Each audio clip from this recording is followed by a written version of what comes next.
വളരെ നാളുകൾക്ക് ശേഷം ഞാൻ വീണ്ടും വന്നു കേട്ടോ.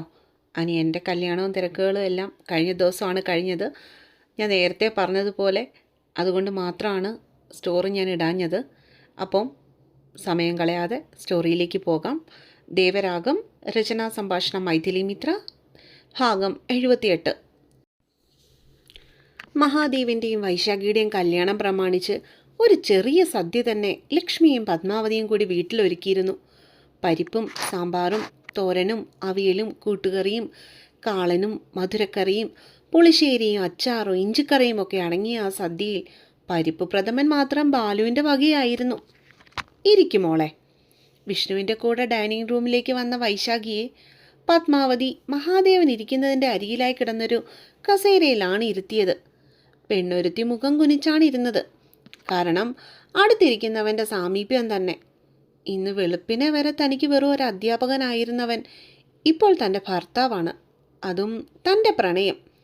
അതുമാത്രോ, തന്നെ വേറെ കണ്ണുകൾ കൊണ്ട് തൊടാൻ ശ്രമിച്ചവന് തക്കതായ മറുപടി കൊടുത്തു വിട്ടവനാണ്. വൈശാഖി ഇപ്പോൾ വൈശാഖി മഹാദേവനാണെന്നും അവളെ വേണ്ടി ഇനി ഈ വീടിൻ്റെ പടികൾ കയറരുതെന്നും പറഞ്ഞ് തൻ്റെ അച്ഛനെയും അമ്മയെയും വിരട്ടിവിട്ടവനാണ്. തന്നെ രക്ഷിക്കുവാൻ വേണ്ടി തൻ്റെ കഴുത്തിൽ താലി കെട്ടി നിയമപരമായിട്ട് ഈ വീടിൻ്റെ മരുമകളാക്കിയവനാണ്. വൈശുവിൻ്റെ കണ്ണുകൾ നന്ദിയോടെ അടുത്തിരിക്കുന്നവനിലേക്കൊന്ന് പാളി വീണു. ഇപ്പോഴും പഴയതുപോലെ തന്നെ ഗൗരവത്തിലാണ് ആ മുഖം. പ്രത്യേകിച്ച് യാതൊന്നും ഇവിടെ നടന്നിട്ടില്ല എന്ന ഭാവവും. കറികളൊക്കെ കുറവാകട്ടെ മോളെ, എല്ലാം കൂടി പെട്ടെന്ന് തട്ടിക്കൂട്ടിയതാ. അവൾക്ക് മുൻപിലിട്ട തൂഷനിലയിൽ കറികളൊക്കെ വിളമ്പുമ്പോൾ ലക്ഷ്മിയമ്മ ഒട്ടൊരു വ്യസനത്തോടുകൂടി പറഞ്ഞു. വാദ്യാർക്ക് അങ്ങനെയും കാശ് ലാഭമായി. വൈശാഖിക്ക് എതിരായിട്ടിരുന്ന് കല്യാണ സദ്യ കഴിക്കാൻ വേണ്ടി ഒരുങ്ങിയിരിക്കുന്ന പത്മാവതിയുടെ വായിൽ നിന്നും പെട്ടെന്നായിരുന്നു ആ ഡയലോഗ് പുറത്തേക്ക് തെറിച്ചത്. മഹാദേവൻ അവരെ കണ്ണുകൾ കുറുക്കിയൊന്ന് നോക്കിയതല്ലാതെ മറ്റൊന്നും പറഞ്ഞില്ല. ചൂട് കുത്തരിച്ചോറിൻ്റെ മുകളിൽ ഒഴിച്ച പരിപ്പ് കറിയിലേക്ക് നെയ്യും പപ്പടവും കൂട്ടിക്കുഴച്ച് കഴിക്കുന്നതിൻ്റെ തിരക്കിലായിരുന്നവൻ. വൈശുക്കൊച്ചേ, നിനക്കിഷ്ടമുള്ള പരിപ്പ് പായസമാണ് ഉണ്ടാക്കിയേക്കുന്നത് കേട്ടോ. കഴിക്കുന്നതിനിടയിൽ മനസ്സ് നിറഞ്ഞു ചിരിച്ചുകൊണ്ടാണ് ബാലു അത് പറഞ്ഞത്. വൈശാഖി അയാളെ നന്ദിയോടെ ഒന്ന് നോക്കി. ഈ ബാലു ഇല്ലായിരുന്നെങ്കിൽ തൻ്റെ ജീവിതം എങ്ങനെയാകുമായിരുന്നു? അച്ഛൻ്റെ സ്നേഹം കിട്ടാത്ത തനിക്ക് ഒരു പിതാവിൻ്റെയും കരുതലും സ്നേഹവാത്സല്യവും തനിക്ക് മനസ്സിലാക്കി തന്നവനാണ്. തൻ്റെ നിസ്സഹായ അവസ്ഥയിൽ തൻ്റെ രക്ഷകനായി എത്തിയ ആളാണ്. പെണ്ണിൻ്റെ കണ്ണിൽ നീര് പൊടിഞ്ഞു. വേഗം വാരി കഴിക്കാൻ നോക്കൂ ഒച്ചേ.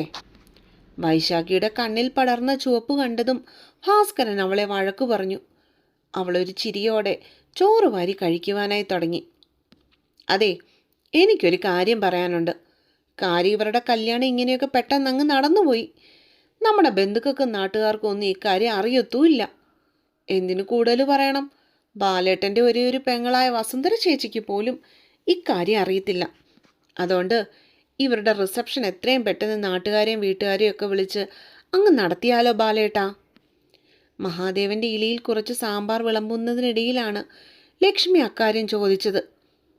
ഞാനും അതുതന്നെ ആലോചിച്ചടി. ഇനി കല്യാണമായിട്ട് നടത്തിയില്ലെങ്കിലും വേണ്ടുകയില്ല, എല്ലാവരെയും വിളിച്ച് ഇവരുടെ റിസപ്ഷൻ അങ്ങ് നടത്തിയാലും മതി.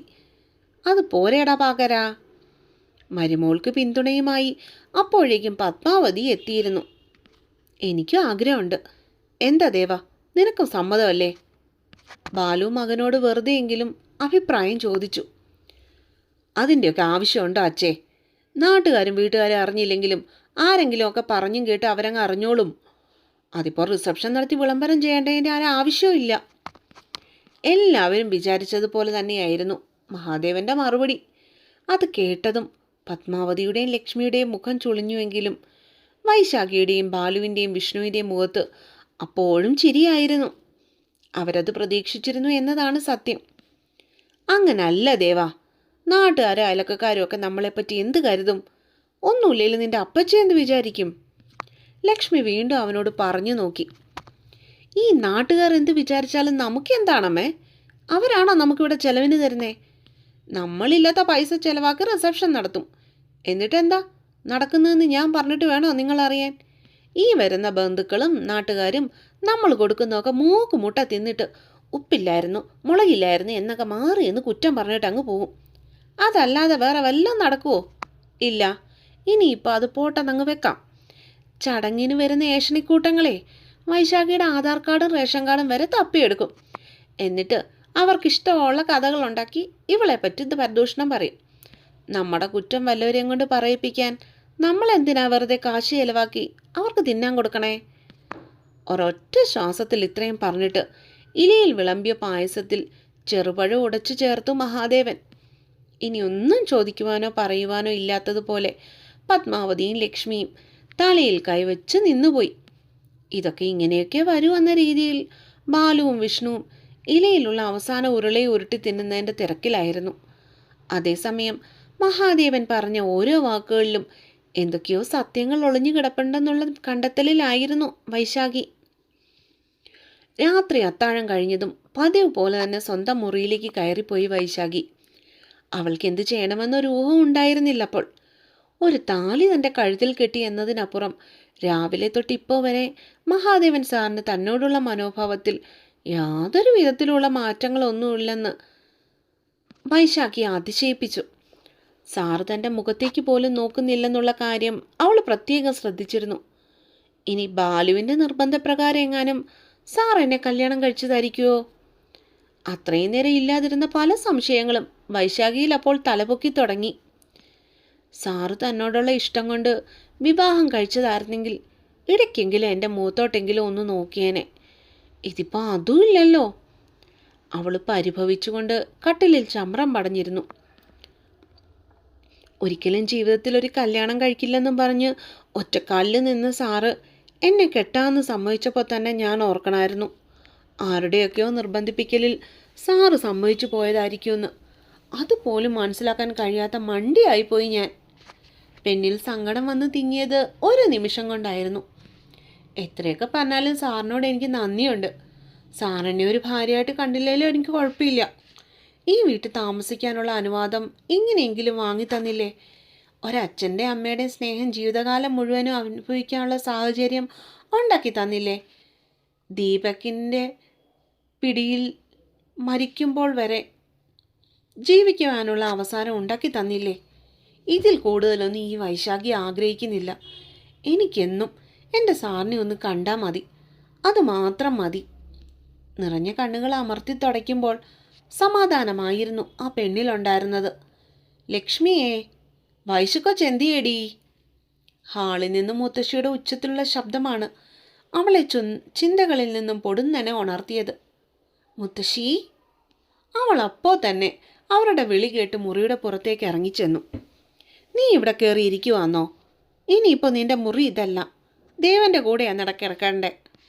സ്വന്തം മുറിയിൽ നിന്ന് ഇറങ്ങി വരുന്നവളെ കണ്ടതും പത്മാവതി ഇത്തിരി കടുപ്പിച്ച് തന്നെ പറഞ്ഞു. അത് മുത്തശ്ശി, ഞാൻ...